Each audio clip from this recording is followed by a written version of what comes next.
Olá, sejam todos bem-vindos à nossa aula de Biologia Celular do Câncer. Para a gente poder falar de imunoterapia e tratamento para o câncer, a gente precisa entender primeiro algumas questões importantes sobre o funcionamento de uma célula cancerígena, sobre as mutações que vão dar determinados ganhos de função para essa célula e alguns conceitos básicos para a gente poder seguir com o conteúdo. Então, boa aula a todos. Gente, vamos falar inicialmente sobre a diferença de neoplasia, tumor e câncer. A neoplasia, ela vai ocorrer quando você tem uma proliferação desordenada. O que significa isso? Uma célula normal, gente, ela vai sofrer as mitoses e uma célula vai se dividir em duas. Então, normalmente as células elas vão se dividir em uma cópia, né? Uma célula vai virar duas células. Então, quando a gente tem uma neoplasia, a gente vai ter uma proliferação desordenada. Então, as células elas não vão se dividir em duas, elas vão se dividir de formas estranhas. Elas podem ter divisão para 3 ou 4 células a partir de uma única célula. E essa proliferação também é anormal, porque a gente tem a proliferação celular acontecendo com as células fazendo clones, né, fazendo cópias idênticas de si mesma. Na neoplasia, você vai ter as células anormais. Então, a célula que nasce, né, essa célula que vai se dividir, aí ela é anormal. Então, na neoplasia, você tem uma proliferação local, pequena, né, desordenada, ou seja, uma proliferação descontrolada e anormal das células daquele tecido ali. As neoplasias, quando elas progridem, né? Então, quando a gente tem uma neoplasia que está crescendo, que as células estão dividindo muito, você vai ter origem, então, você vai dar origem a um tumor. Então, essas células que estão se dividindo desordenadamente e de forma anormal, elas vão dar origem ao tumor, tá? Um tumor pode ser benigno ou pode ser maligno. Tumor benigno também pode entrar em malignidade, tá, gente? Então, você pode ter um tumor que é benigno e ele virar um tumor maligno ao longo do tempo. Por isso que, geralmente, é recomendado retirar o tumor enquanto ele ainda não atingiu a malignidade. Então, o câncer, ele é uma neoplasia, porque eu tenho células se dividindo de forma desordenada e anormal. Ela é tumoral, porque o câncer ele é considerado um tumor, né? Ele é considerado uma massa, e ela é maligna. Por que ela é maligna? Porque você vai ter um descontrole de vários aspectos dentro daquela célula. Então, vamos olhar aqui na imagem, né? O que a gente tem de diferença. Então, em uma célula normal, elas se dividem e elas crescem. Quando você tem uma célula cancerosa, né, uma célula cancerígena, elas continuam crescendo e se dividindo sem controle. Então, elas se dividem, a gente não tem o controle do ciclo celular, elas crescem, né, elas fazem hipertrofia celular e elas começam, então, a gerar aquele tumor. As células, gente, elas não vão ter uma forma regular. Então, vejam que numa célula normal, ela é redondinha ou ela é quadradinha na forma original daquele tecido. As células cancerosas, elas têm variações de tamanho, então elas não vão ter um tamanho uniforme, e elas têm variações de forma. Então, a forma das células, como a gente vê aqui, ó, ela vai ser irregular. O núcleo de uma célula normal, ele é centralizado e geralmente ele ocupa uma porção pequena da célula. Já na célula cancerígena, ó, a gente tem um núcleo que ele tem um formato irregular. E ele é maior e mais escuro do que um núcleo de uma célula normal. Outra coisa que a gente vai ver com frequência, né, nas células cancerígenas, gente, é um número anormal dos cromossomos. Então, a gente vai ver muitas vezes quantidades bem maiores de cromossomos do que a gente teria normalmente numa célula. Então, a gente vai ter esses cromossomos também desarranjados, né? Desorganizados. Eles não vão estar organizados como a gente vê, por exemplo, num estudo de cariótipo, né? Os 23 pares organizados na ordem correta. Então, na célula cancerígena, você vai ver aberrações cromossômicas. E as células normais, gente, elas vão se multiplicar dentro do limite do tecido. Então, se eu tenho uma célula do fígado que está se dividindo, ela vai crescer ali naquela região nos limites estabelecidos para o fígado. Nas células cancerígenas, você não tem barreiras. Então, a gente tem um contorno irregular em volta daquela massa. Então, você tem uma localização dessas células sem um limite. Então, todo câncer é uma neoplasia, mas nem. Faltou um nem aqui, tá, gente? Mas nem toda neoplasia é cancerígena. Tá? Então, a gente tem as benignas, que não são cancerígenas, ainda podem vir a ser, mas todo câncer ele é uma neoplasia maligna. O processo de carcinogênese, então, ele constitui desde a ocorrência da mutação na célula até o aparecimento do tumor e a infiltração no tecido-alvo. Gente, câncer é uma doença genética, tá? Grifa aí, câncer é uma doença genética. Só que falar que é uma doença genética não significa falar que é hereditário. Uma doença genética significa que houve uma mutação gênica ou que houve alguma alteração cromossômica. A carcinogênese, ele constitui. O processo da carcinogênese ele acontece desde que ocorre a mutação gênica. O que é o gene, gente? O gene é aquela região do seu DNA que contém a informação genética. Então, o gene, ele sempre vai codificar uma proteína. E o câncer, ele sempre vai ser gerado a partir de uma mutação gênica. Então, o câncer é uma doença genética, tá? Então, gravem isso é importante, o câncer é uma doença genética. E sempre vai ter uma mutação inicial. Então, um tumor, ele vai ter muitas células ali, só que todas essas células, elas foram originadas de uma única célula mutada. Então, ocorre a mutação inicial e as células se multiplicam a partir dessa, passando essa mutação à frente. Só que as células que vão surgindo depois, elas podem adquirir outras mutações ao longo do tempo. Uma outra questão, uma outra informação importante é que ser genético não é a mesma coisa que ser hereditário, certo? Uma doença hereditária, uma doença genética hereditária, ela foi herdada dos seus pais, né? De um gene do pai e de um gene da mãe. Então, o câncer pode ser hereditário, alguns tipos de cânceres realmente são hereditários, ou ele pode não ser hereditário, você não ter herdado dos seus pais e, na verdade, ele ter sido ocasionado por alguma coisa na sua vida. Essas mutações são o que levam à proliferação descontrolada. Então, a minha célula cancerígena, ela perde o controle justamente após essa mutação gênica.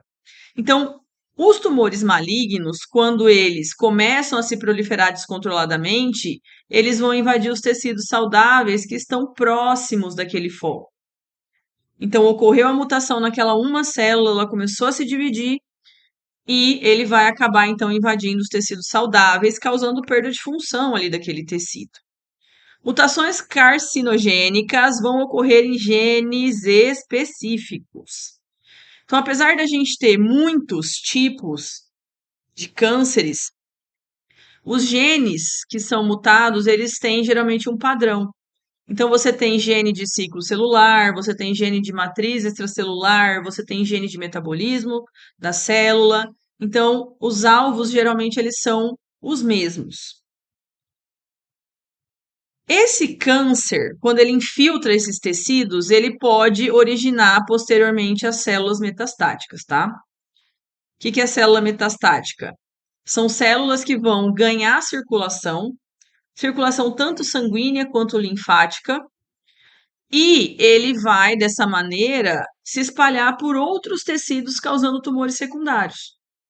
Então, aquele tumor original, ele pode libertar as células, né? Ou essas células, elas escapam daquela massa tumoral e, através da circulação, vão chegar a outros tecidos. Para que uma célula se torne cancerígena, precisa ter a mutação. Então, essa célula número 1, né, a célula que sofreu o evento carcinogênico, ela vai começar a se dividir.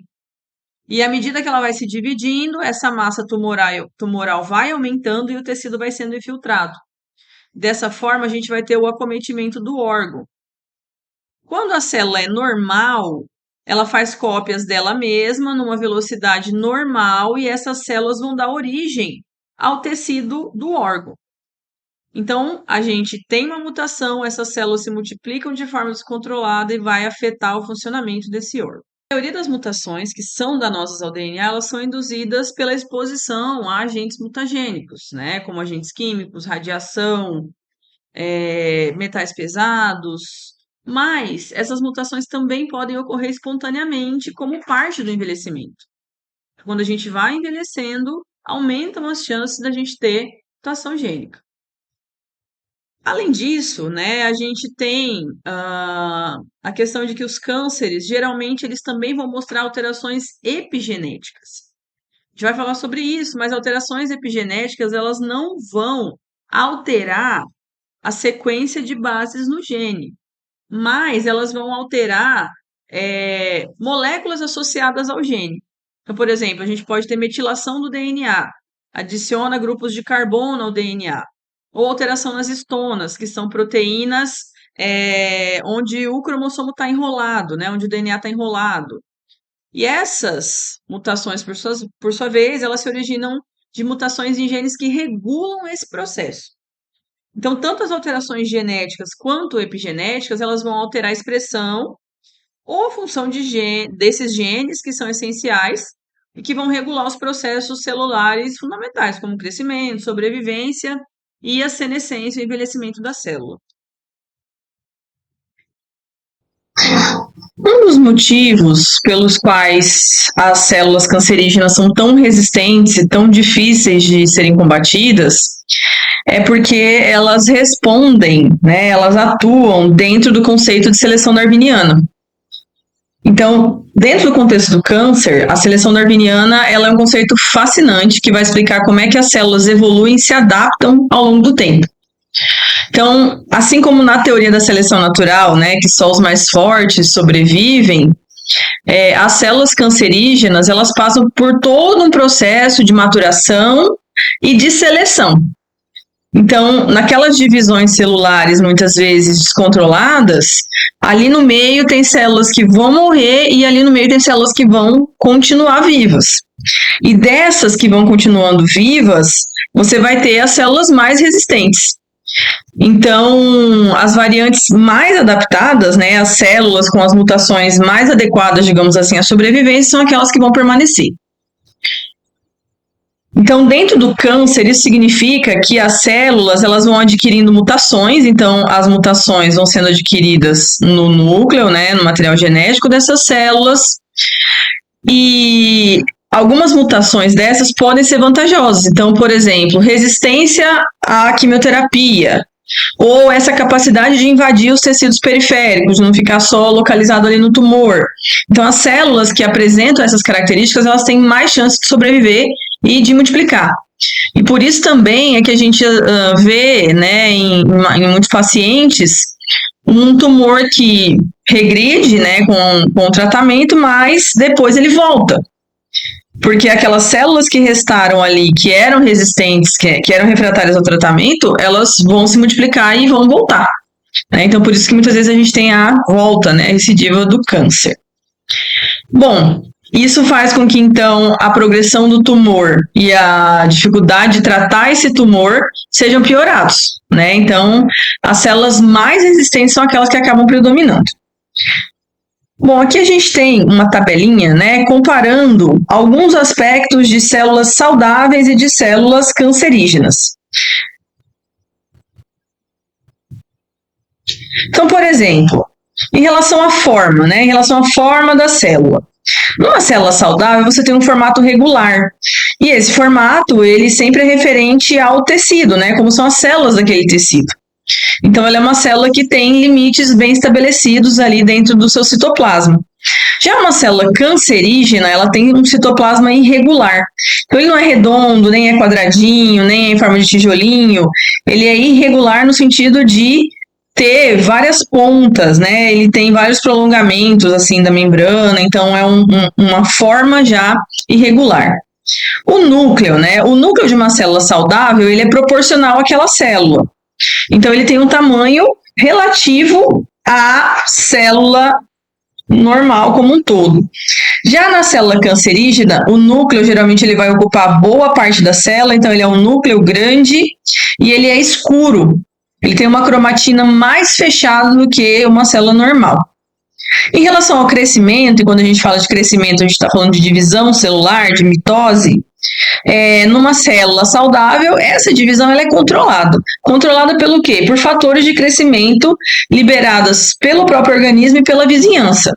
E ele é sistematizado, porque ele vai seguir o ciclo celular. Então, ele segue a fase 1, segue a fase G, segue a intérfase. Então, ele segue normalmente as fases da divisão celular. Já numa célula cancerígena, gente, esse crescimento ele é descontrolado. E uma das mutações mais frequentes numa célula cancerígena é justamente a perda da inibição do ciclo celular. Então, o ciclo celular, quando ele acontece, quando a célula divide, ela finaliza o ciclo e ela entra em latência. Então, é naquele momento que a célula vai crescer, que a célula vai criar um meio propício para ela trabalhar ali.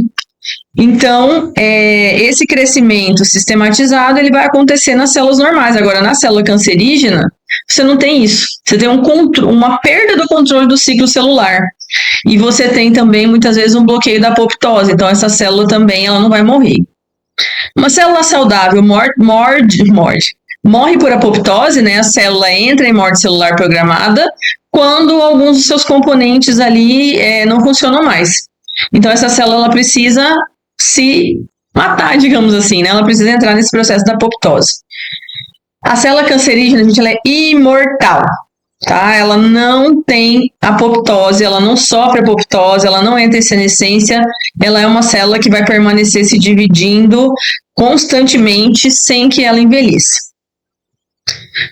Em relação à maturação, uma célula saudável, ela é madura e diferenciada, ou seja, ela é uma célula pronta para trabalhar e ela tem características já de uma célula finalizada. Ela não é uma célula que está ali como se fosse um blasto que ainda precisa amadurecer.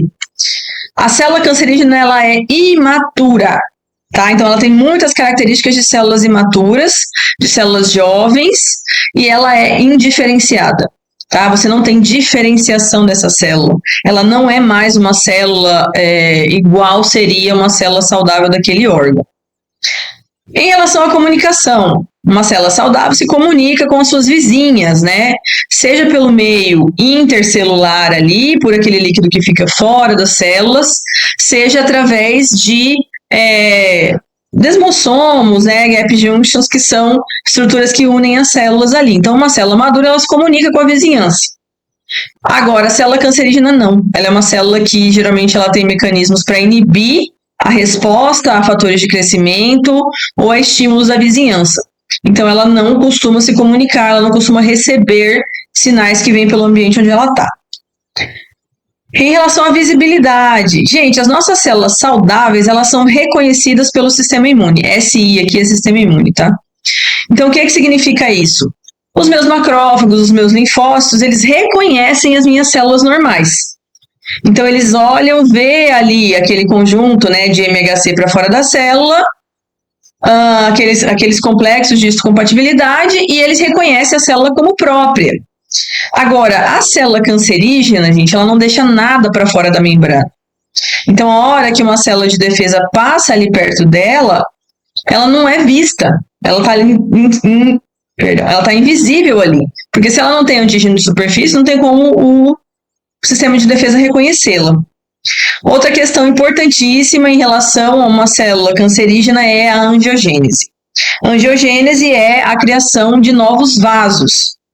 Em uma célula saudável, a angiogênese é proporcional à função daquele órgão. Numa célula cancerígena, ela tem uma angiogênese tumoral. Inclusive, gente, o câncer, né, ele tem esse nome de câncer porque o corpo do caranguejo ali seria o tumor e as perninhas em volta dele seriam justamente essa neoangiogênese ali. Então, quando, né, os primeiros cânceres foram operados e descobertos, eles tinham essa aparência. Então, uma cabeça com vários prolongamentos ali, que são os vasos que vão alimentar esse tumor. Gente, outra coisa super interessante. Células saudáveis são aeróbicas, precisam de oxigênio para produzir energia. Então, a mitocôndria de uma célula normal, ela só funciona se houver oxigênio entrando na célula. A célula cancerígena não, ela trabalha em anaerobiose. Então, ela faz uma glicólise, mas ela não continua a produção completa de energia. Então, isso já puxa a questão da eficiência energética. Uma célula aeróbica, ela consegue produzir quase que totalmente a sua energia, né? Ela tem uma eficiência energética de 95%, enquanto uma célula cancerígena tem uma eficiência muito baixa, em torno de 5%. Então, isso está relacionado com a aerobiose na célula normal, a anaerobiose na célula cancerígena. Gente, células normais têm um baixo requerimento de glicose, a menos que seja um neurônio ou uma hemácia. Células cancerígenas, elas captam glicose constantemente, 24 horas por dia, 7 dias por semana. Dentro desse conceito, existe até aquela história, né, de que, se você parar de ingerir açúcar, o câncer vai morrer de fome. Não vai, gente.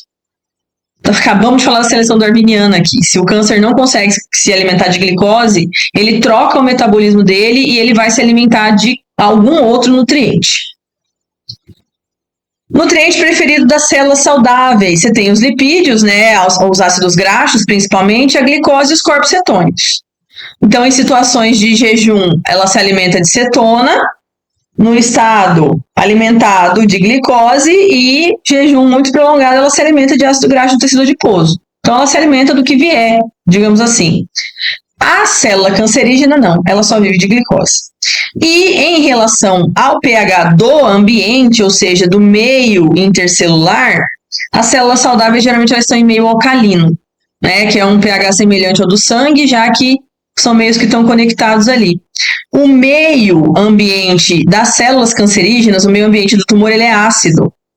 Isso, inclusive, favorece a destruição de estruturas ali da matriz que sustenta essas células. Todo câncer, né, desenvolvido como um tumor maligno, já ele tem um parênquima e um estroma. Parênquima é a região em que as células neoplásicas estão presentes.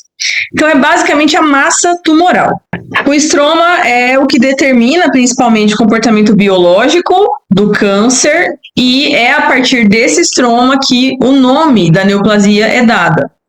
Né? Então, os carcinomas, por exemplo, os melanomas, então a partir do parênquima, né? Do conjunto das células desse tumor. O estroma, gente, ele vai ficar aqui em volta do tumor. Então, ele é um complexo de fibras e de células que vão envolver e por onde a nutrição desse tumor vai chegar. Então, o estroma, ele é fundamental para o crescimento dessa neoplasia, porque é através dele que vai vir o suprimento sanguíneo para alimentar as células do parênquima. Então, é aqui nessa região que você vai ter esses prolongamentos aqui, que vão trazer os vasos sanguíneos até esse tumor. Apesar de as células, de fato, do câncer estarem aqui, gente, no parênquima, as células que ficam junto a elas, né, junto a esse tumor, então as células do estroma, elas mantêm uma conversa com as células do tumor. E essa conversa, ela acontece através de citocinas, através de componentes da matriz, através de vasos sanguíneos. Então, o estroma é como se fosse um suporte, né, um tecido de suporte para esse tumor aí. E enquanto as células do parênquima é de célula mutada, as células do estroma, a estrutura do estroma, ela é derivada do próprio hospedeiro. Então, o tumor vai usar a matriz extracelular do indivíduo para alimentar esse tumor aí.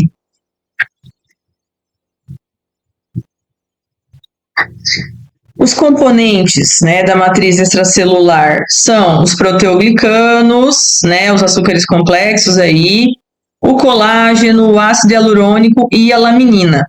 Né, essas fibras, essas glicoproteínas e proteínas, elas vão ajudar a dar essa parte externa, né, de sustentação da matriz extracelular.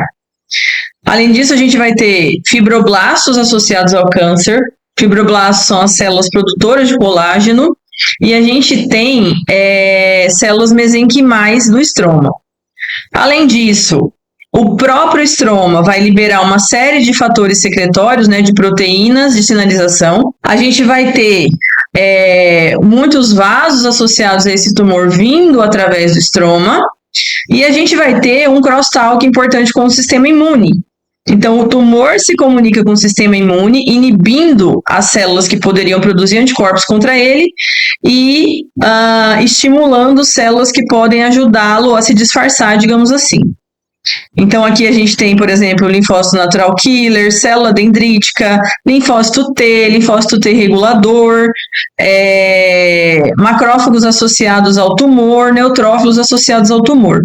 Então, o tumor recruta, digamos assim, essas células de defesa do estroma em torno dele para trabalhar para ele. Gente, células tumorais, né, células cancerígenas, sofrem uma série de mutações importantes aí que vão levar a essa sobrevida prolongada, essa capacidade infinita de divisão celular. E essas alterações principais, a gente vai falar de várias outras, mas as principais que acontecem uma célula normal, gente, ela pode se locomover, né, quando ela está naquele meio ali. Não é que ela vai sair nadando, né, mas a célula ela tem uma certa liberdade, digamos assim, para movimentar o citoplasma. Então, assim, uma célula não vai invadir o espaço da outra, né, elas têm conexões entre elas ali que sinalizam, tipo, ó, eu tô aqui e você tá aí, cada um no seu quadrado, a gente tá uma do lado da outra aqui, mas, né, ninguém invade o espaço de ninguém. Quando a gente fala de uma célula cancerígena, gente, ela ignora os sinais que a célula vizinha manda. Então, tipo, tem uma célula cancerígena aqui, a célula vizinha tá aqui, ela tá empurrando, né? Ela tá invadindo o espaço da vizinha. E a coitadinha da célula vizinha fala, pelo amor de Deus, para, você tá me esmagando aqui. Então, ela emite sinais ali, né? De que ela tá sendo pressionada, de certa forma, pela célula cancerígena. Outra alteração muito importante, gente, é que para uma célula normal se dividir ou para ela crescer, né, porque as células também crescem em tamanho, elas dependem de substâncias chamadas de fatores de crescimento. E esses fatores de crescimento, muitas vezes eles são liberados por células vizinhas para estimular aquelas novas células a se amadurecerem para o trabalho dentro daquele tecido. Então, fator de crescimento são pequenos peptídeozinhos que vão ali estimular o processo de maturação da célula, né? As células cancerígenas, gente, elas se proliferam mesmo que eu não tenha fatores de crescimento envolvidos. Então, elas não dependem de uma sinalização da vizinhança para começar a se proliferar. Então, elas perdem, digamos assim, os receptores de fator de crescimento. E aí você não consegue mais controlar esse crescimento através dessas proteínas de sinalização. E, né, como já é bastante conhecido, uma célula normal, gente, ela tem uma capacidade limitada de fazer cópias dela mesma. E isso se dá principalmente por causa do telômero. Isso acontece, gente, por causa dos telômeros. Telômeros são regiões do DNA que ficam na ponta dos cromossomos. Então, ali na ponta do cromossomo, você tem o telômero. Cada vez que a célula divide, esse telômero ele vai encolhendo. Então, fez uma cópia. Na cópia, o telômero já é menor. A cópia da cópia é menor. E assim sucessivamente, até que esse telômero fique tão pequeno que a célula entenda que ela não tem mais como dividir. Então, a célula ela pode passar por, sei lá, 50, 60 mitoses. E depois disso, ela vai entrar em apoptose, porque não tem mais o telômero para marcar essa divisão, digamos assim. Células cancerígenas, gente, elas são imortais. Por quê? Porque elas têm telomerase. Né? Então, elas têm a enzima que vai manter o telômero ali intacto. E aí a célula divide, e o telômero nunca encurta, e ela continua daquela maneira porque não tem essa sinalização do telômero aí. Então, as mutações iniciais do câncer vão no sentido de inativar os reguladores do ciclo celular.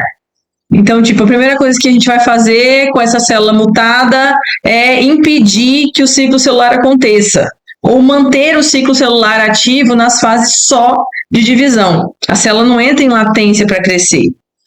As próximas mutações geralmente vão ativar reguladores positivos do ciclo celular, ou seja, manter o ciclo ativo. Então, inativa os reguladores do ciclo e aumenta os reguladores positivos, que vão estimular essa divisão.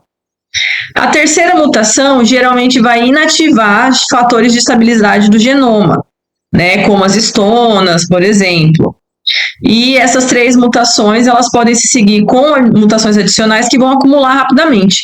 Então, essas três primeiras são a base para que essas células continuem acumulando mutações de uma forma mais rápida.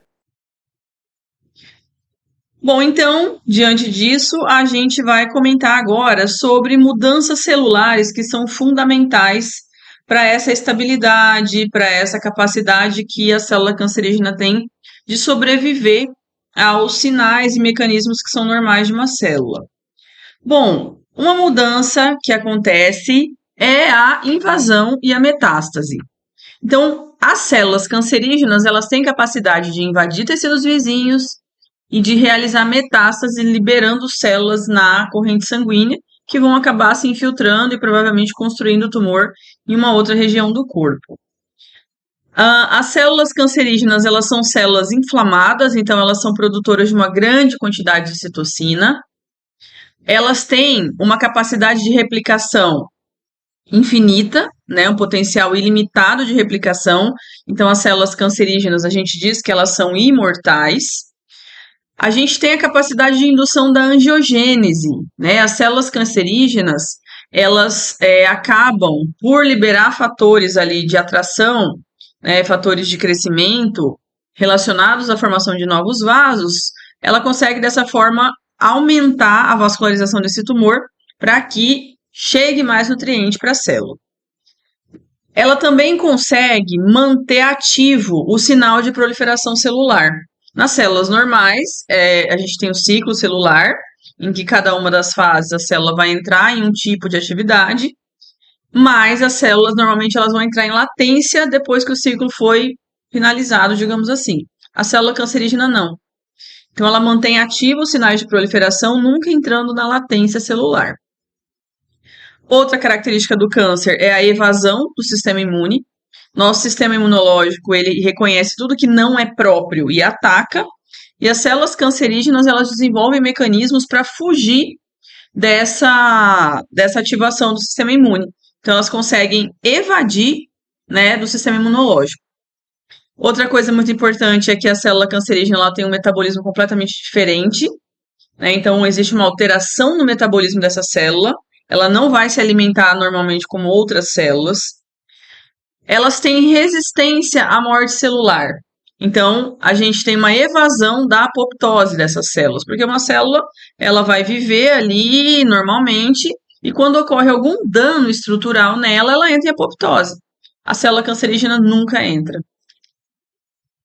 A gente também tem a evasão dos supressores de crescimento. Então, existem moléculas que vão parar a divisão celular. A célula cancerígena evade desse sistema. E a gente tem a estabilidade genômica, né? Então, uma alta taxa de mutações aí no material genético dessas células. Então, a gente vai falar agora desses mecanismos individualmente. Propriedade de insensibilidade aos sinais inibitórios do crescimento. Isso vai acontecer através de mutações de ganho de função. O que significa isso? A gente vai ter uma mutação no material genético dessa célula e essa alteração ela vai converter o que a gente chama de proto-oncogene, que é um gene supressor do ciclo celular, em oncogene.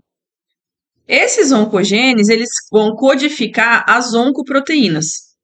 Ou seja, a gente vai ter proteínas ativadas especificamente pela inibição de proto-oncogênese. Então, essas oncoproteínas, elas vão promover o crescimento celular, ainda que você tenha, mesmo que você não tenha os sinais normais, né? Então, as oncoproteínas, elas estimulam a divisão dessa célula, mesmo que eu não tenha aqueles fatores de crescimento normais ali que indicam que eu preciso dividir. Então, basicamente, a gente tem proteínas que mantêm o ciclo celular ativo constantemente na fase de multiplicação. E essa insensibilidade aos sinais, ela pode acontecer de duas formas, né? O tumor pode secretar os seus próprios fatores de crescimento. Então, a própria célula produz o seu fator de crescimento, então vai liberar os estímulos para a divisão celular. Ou a gente pode induzir as células do estroma. Lembram lá do estroma? A parte da matriz extracelular, a parte que sustenta o tumor para o lado de fora? Então, o parênquima constitui as células tumorais e o estroma são as células que estão em volta, né? O sistema todo que está em volta com fibras e células, enfim. Então, eu posso, através da célula tumoral, induzir essas células do estroma a produzir esses fatores de crescimento. Então, a gente tem a autossuficiência do crescimento, porque as próprias células produzem o fator de crescimento que vai estimulá-la. Então, ela libera a proteína que vai estimular ela mesma a se dividir. Ou as células tumorais, elas vão enviar sinais, né, obviamente através de sinais químicos de moléculas, para ativar as células normais do estroma. Notem aí que no estroma a gente não tem células cancerígenas, a gente tem célula normal trabalhando a favor daquele tumor. E esses proto-oncogenes, eles codificam proteínas que promovem a progressão do ciclo celular. Então, são proteínas que vão estimular o ciclo a acontecer de forma completa, tanto com as fases de divisão quanto com as fases de maturação celular. Então, normalmente, eles vão funcionar como fatores de crescimento ou receptores de fator de crescimento. Então, a gente tem aí os receptores de tirosina quinase, que são receptores de fosforilação. Podem ser fatores de transcrição, que são pequenas proteínas ali que vão estimular a produção de determinadas proteínas. Então, por exemplo, a gente tem, com os fatores de transcrição, um aumento na expressão das ciclinas, que são proteínas de citoesqueleto, né? São proteínas do próprio citoplasma da célula. E as enzimas que dependem dessa ciclina. A gente também tem como proto-oncogenes proteínas de transdução de sinal. Ou seja, essas proteínas de transdução de sinal, elas ativam vias celulares de crescimento celular, diferenciação e sobrevivência. E também a gente tem os oncogenes que inibem a apoptose. Os proto-oncogenes, perdão, que inibem a apoptose. Então, esses mecanismos aqui, eles são mecanismos normais. Só que eles não estão ativados o tempo inteiro, eles estão ativados em fases determinadas do ciclo celular. Então, primeiro eu tenho fator de crescimento, estimulando a divisão, depois eu tenho fatores de maturação do citoplasma da célula, depois eu tenho ativação de vias celulares para divisão, crescimento e diferenciação, e a gente tem os genes de apoptose, né? Quando uma célula ela não está funcionando bem, quando a gente tem algum problema enzimático, metabólico no DNA, essa célula entra em apoptose. Então, a gente tem esses exemplos, né, de proto-oncogenes que funcionam de uma maneira normal. Quando o ciclo está ativo, eles são ativos, dependendo do que vai acontecer, eles são inibidos, e isso acontece de uma forma orgânica, né? Agora, gente, os proto-oncogenes, eles podem se tornar oncogenes. E aí o BO vai ser grande. Por quê? No proto-oncogênio, você tem um controle do momento em que esses fatores vão ser ativados ou inibidos.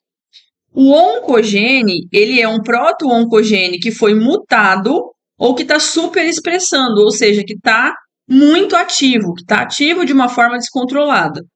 Então, os oncogenes, eles são versões mutantes ou superexpressas, né? Produzidas em grande quantidade, que funcionam de forma autônoma, sem exigir sinais de normal do crescimento.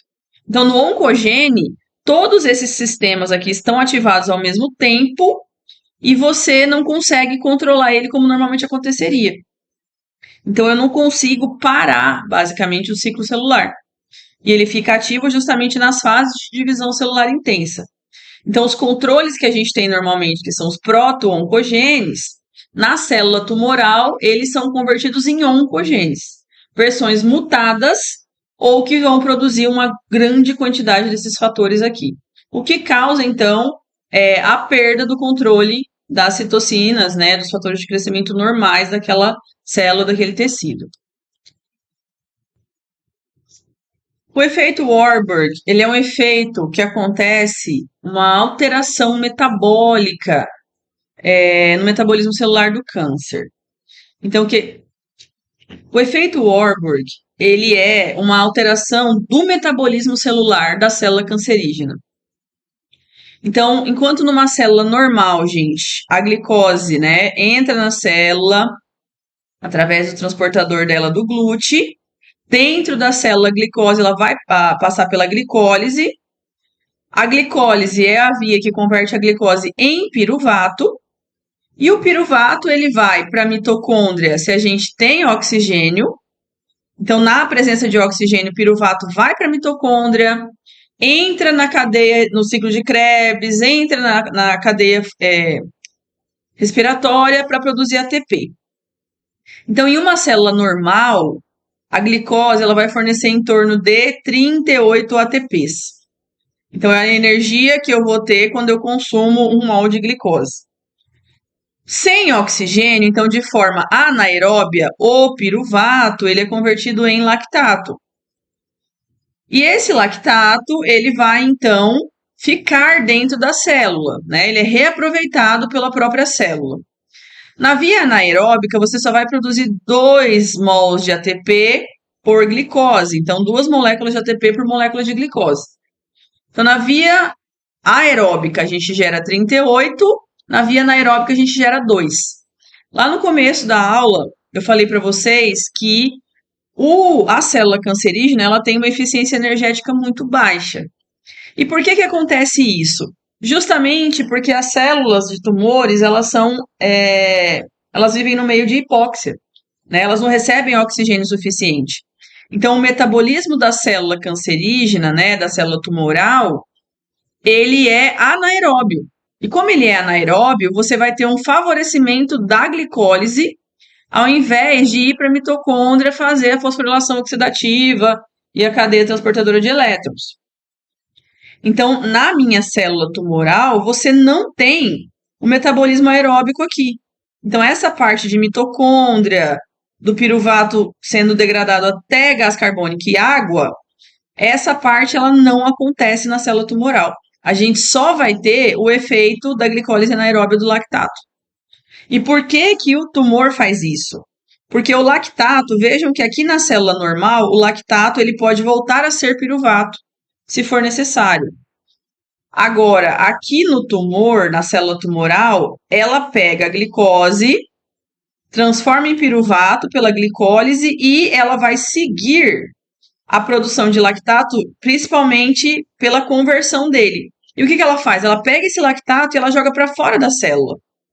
Então, ela joga o lactato lá na parte externa, lá no estroma. E essa produção de lactato no estroma vai levar a uma incorporação dessas moléculas, né, na biomassa energética que tem ali fora, e isso estimula a proliferação celular. Então, em vez dela usar a glicose para produzir bastante energia, ela produz uma miséria de energia aqui, então é justamente isso o Warburg Effect, né, o efeito Warburg. A célula, em vez de fazer a completa degradação de glicose gerando bastante energia, ela faz glicólise anaeróbia, produzindo lactato, porque este lactato lá no meio extracelular vai induzir a produção, a proliferação das células vizinhas ali, né? Então, quando a gente tem a expressão das oncoproteínas, então quando aqueles proto-oncogenes viram oncogenes, né, perdem o controle e começam a liberar oncoproteínas, então a gente tem, por exemplo, a RAS, a MYC, que são oncoproteínas, receptores de fator de crescimento mutados, Então, a gente tem essas proteínas que vão induzir ou contribuir para o metabolismo de Warburg. Então, a expressão do oncogene, que a gente falou no slide anterior, ela vai induzir essa alteração do metabolismo. Essa alteração de metabolismo, ela vai ajudar também a evitar a autofagia da célula. Então, ela evita que a célula se destrua, digamos assim, de dentro para fora. Dessa maneira, a gente corrompe o processo de fornecimento de nutrientes para o crescimento contínuo e para a sobrevivência do tumor. Então, não é um fornecimento normal como acontece numa célula, em que você consome glicose, você consome ácido graxo, você consome corpo cetônico. A célula tumoral não, ela só consome glicose e ela ainda não faz respiração celular completa. Então, os oncometabólitos, né, as substâncias geradas a partir dessas oncoproteínas, vão alterar o epigenoma, né, vão alterar a parte das histonas e da acetilação, levando então a uma alteração, né, importante aí no metabolismo. Então, essa mudança do metabolismo para a glicólise anaeróbia, ela acontece justamente por mutações que aconteceram nessa célula. Então, é uma daquelas mutações adquiridas que é de acordo, né, com o princípio de mutação de evolução de Darwin, essas alterações vão fazer com que a célula permaneça viva. Então, mudar o metabolismo de glicolítico para a glicólise anaeróbia favorece o crescimento e a manutenção daquela célula ali viva.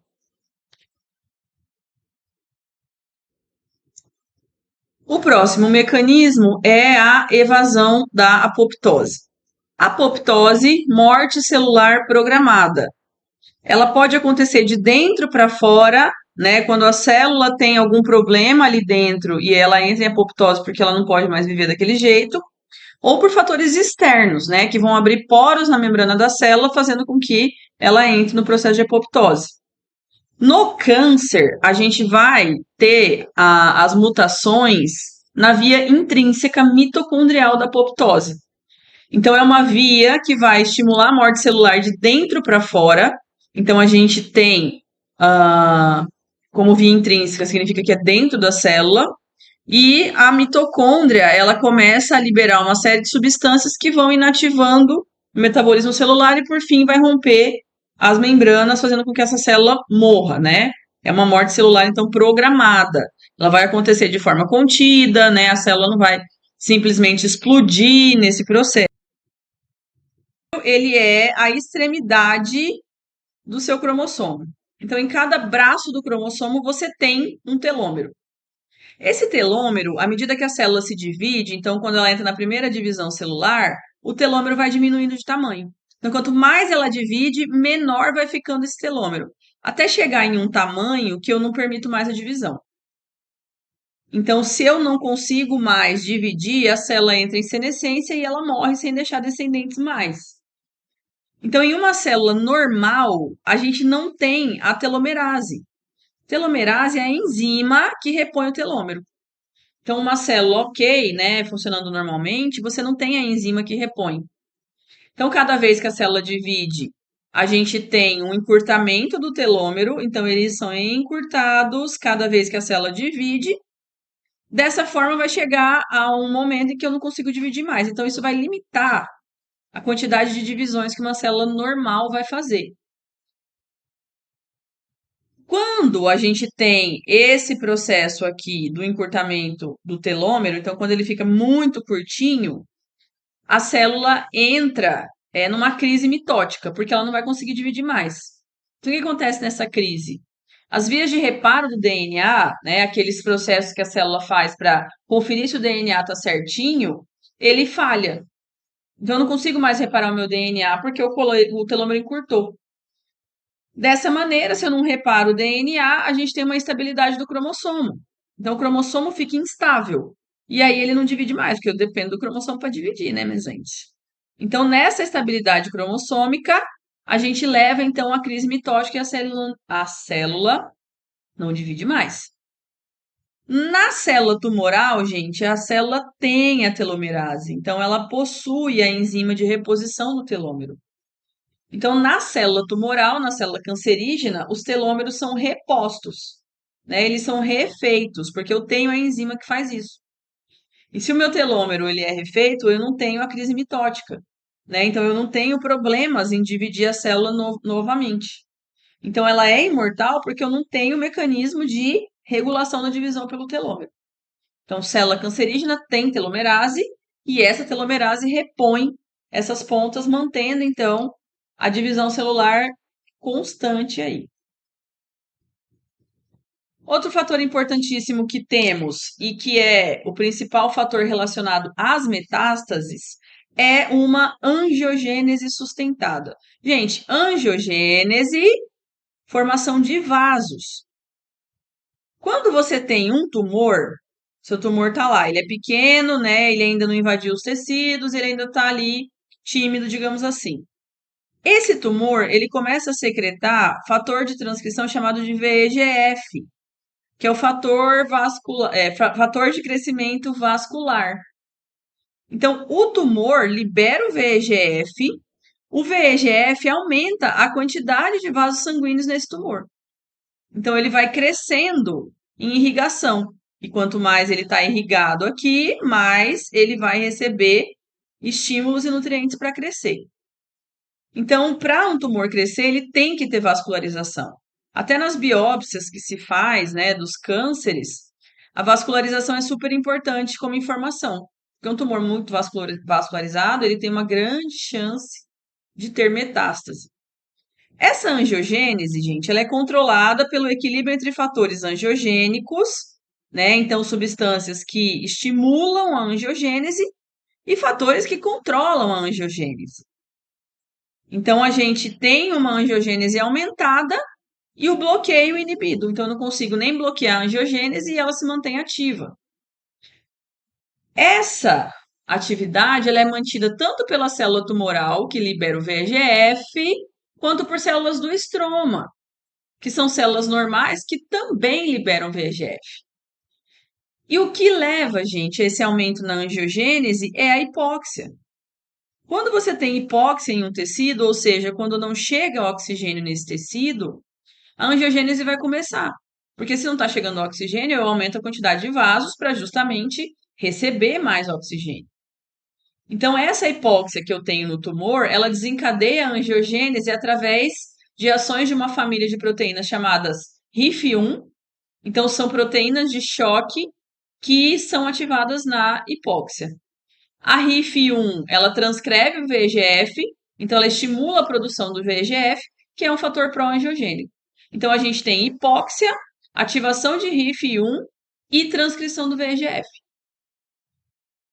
A gente está falando, né, desses mecanismos todos porque são todos pontos de controle que eu posso utilizar para o tratamento. Então, se eu consigo inibir o VEGF, gente, se eu faço um medicamento que inibe essa molécula específica, você diminui a angiogênese. Porque se quem ativa é o VEGF e eu inibo ele, eu não tenho mais essa produção exacerbada de vasos sanguíneos ali. Então, a angiogênese vai fazer com que eu receba mais sangue nesse tumor, aumentando a nutrição dele e também aumentando a chance da metástase.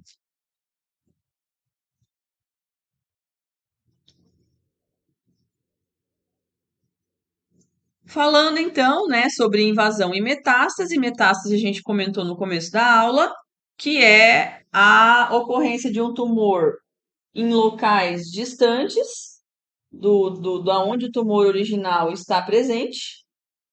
E essas células elas se desprendem do tumor, ganham a corrente sanguínea e vão invadir tecidos periféricos, né? Vão invadir outros tecidos. Essa capacidade da metástase, né, nas células tumorais, ela acontece primeiro pelo afrouxamento do contato célula a célula. Gente, entre as células de um tecido, você tem as conexões. A gente tem proteínas de adesão dessas células. E uma das principais proteínas de adesão é a E-caderina. Também é um alvo do tratamento para câncer. Então, primeiro, eu afrouxo a conexão entre as células. Segundo, degrada a matriz extracelular. Então, eu vou perder os componentes da matriz, como colágeno e ácido hialurônico. Aquela célula que estava conectada bonitinha nas proteínas da membrana basal, elas começam a desprender e essas células tumorais elas vão se conectar com outros componentes da matriz e a gente tem a migração das células tumorais dessa forma. Então a gente tem o contato célula a célula, ele é mantido pela caderina, né, pelas proteínas chamadas de caderinas. Quando eu inativo as caderinas, eu diminuo esse contato célula a célula. E aí o que a gente vai ter? Perda de adesão leva a uma adesão irregular das células. Então, em vez de eu ter elas organizadas bonitinhas aqui como um epitélio, eu vou ter um monte de célula amontoada grudada uma na outra de forma completamente desorganizada. Por isso que ali dentro do tumor você tem um nível de desorganização importante da associação dessas células aí.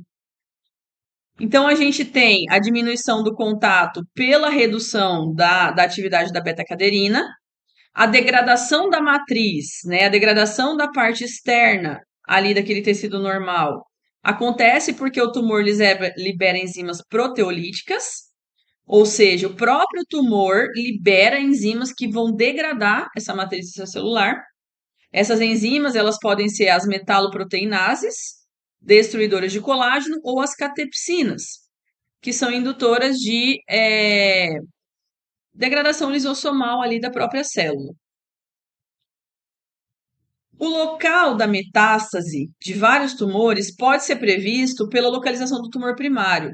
Então, como a gente tem um fluxo sanguíneo que é constante de um órgão a outro, a gente pode imaginar, por exemplo, que uma metástase hepática talvez tenha vindo do pulmão.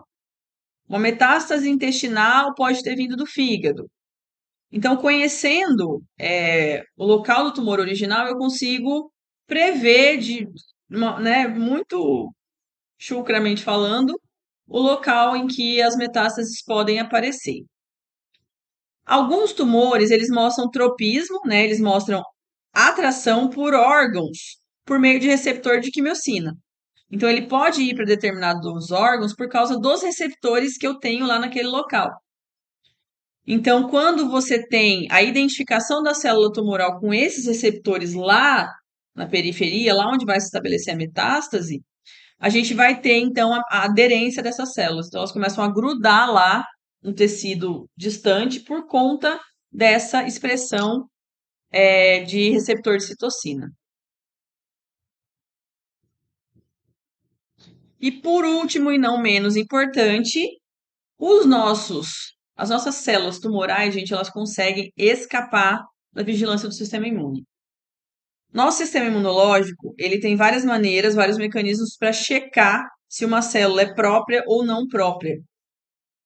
E isso acontece porque a gente precisa ter capacidade, né, no sistema imune de reconhecer células estranhas, células virais, células bacterianas, peptídeo fúngico, enfim, né? O teu sistema imune ele reconhece o que é seu do que não é.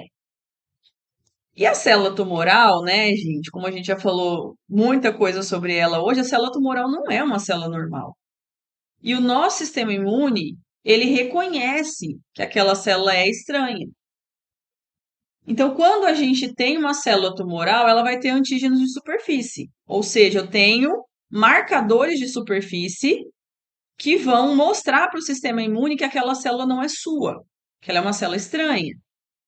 Então, esses antígenos tumorais, né, que são pedacinhos de proteínas do próprio tumor, eles vão ser apresentados para os linfócitos CD8. Tá? Então, quem faz a resposta inicial imunológica contra uma célula tumoral são os linfócitos T CD8 através das moléculas de MHC de classe 1. Então, a gente tem o receptor da célula T reconhecendo o antígeno tumoral, e a gente também tem aquelas moléculas de membrana, que são os clusters, que também reconhecem, então o linfócito T pode reconhecer também os clusters de células tumorais, então são dois mecanismos de sinalização aqui, e dessa forma, minha célula T, ela vai ativar a produção de anticorpos contra essas células. Então, o tumor, ele expressa uma proteína que o sistema imune reconhece como estranha, o sistema imune vai lá e libera anticorpos e ativa vias para destruir essa célula. As células tumorais que conseguem escapar desse mecanismo, elas sobrevivem. E essa célula que sobreviveu, ela vai manter aquela mutação, como todas as outras, a seleção darwiniana de novo, né? Então, se eu tenho uma célula que não fugiu do sistema imune, ela morre. Mas eu posso ter ali no meio alguma outra que evadiu do sistema imune, e aquela vai dividir e permanecer. Então, quando a gente tem um reconhecimento por parte do sistema imune desses antígenos tumorais, o sistema imune vai tentar atacar essa célula. Quando você tem um paciente que ainda tem o funcionamento do tumor, perdão, funcionamento do sistema imune contra o tumor ativado, então em pacientes imunocompetentes, né, não aqueles com imunossupressão, o tumor ele pode evitar o sistema imune por meio de mecanismos diversos. Então, assim, meu sistema imune está reconhecendo que aquilo ali é um tumor. E aí, o que o tumor faz? Mutação e alteração de mecanismos para se esconder da vigilância do sistema imune. Então, o que eu posso ter? Crescimento seletivo das variantes, ou seja, das células antígeno negativas. Então, a gente tem células tumorais, gente, que elas são carecas. Elas não têm antígeno de superfície. E aí, como não tem antígeno, o sistema imune não vê. Aquela célula se torna invisível para o sistema imune. Outro mecanismo é perder ou reduzir a expressão de moléculas do complexo de histocompatibilidade, deste MHC aqui, ó.